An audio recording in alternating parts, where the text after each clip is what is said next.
Maybe you have seen solar panels on roofs or on road signs or even your calculator, but have you ever wondered how they work? To understand, we first need to learn about solar energy. The sun is a big ball of burning gas that emits light energy.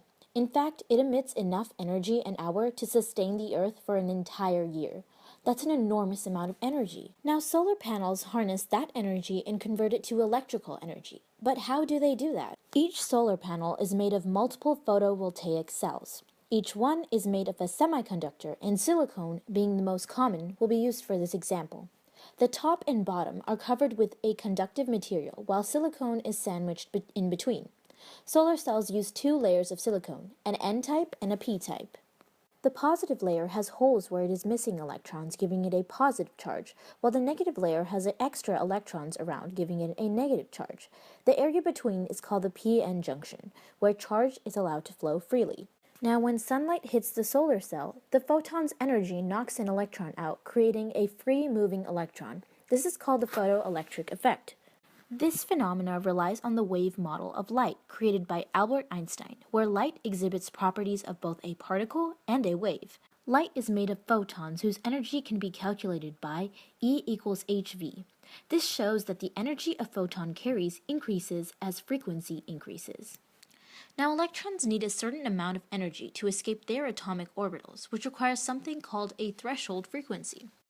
All this is explained in the equation energy of a photon equals the kinetic energy plus energy to escape orbit of an electron.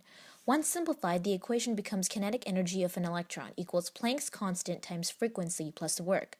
Graphing this equation, you notice that after the threshold frequency is reached, the electron can move freely. The ejected electron will then be drawn towards the n side because of the electric field created at the p-n junction.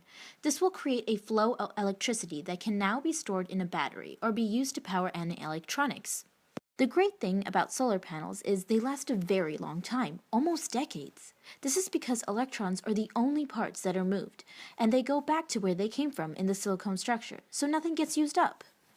All this sounds great, but solar panels only make up 2% of the world's energy. This is because the efficiency of the solar panels is a challenge. They're pretty expensive, and storage of the energy is an issue.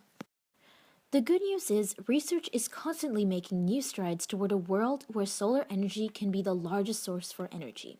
Research from MIT has predicted the future solar farms to have a multi-terawatt capacity, compared to the 550 megawatts now. New materials like perovskite are being researched as cheaper and more efficient alternatives for silicone. The potential solar cells and energy have in the energy industry is phenomenal and will hopefully overtake fossil fuels to make a cleaner and greener world.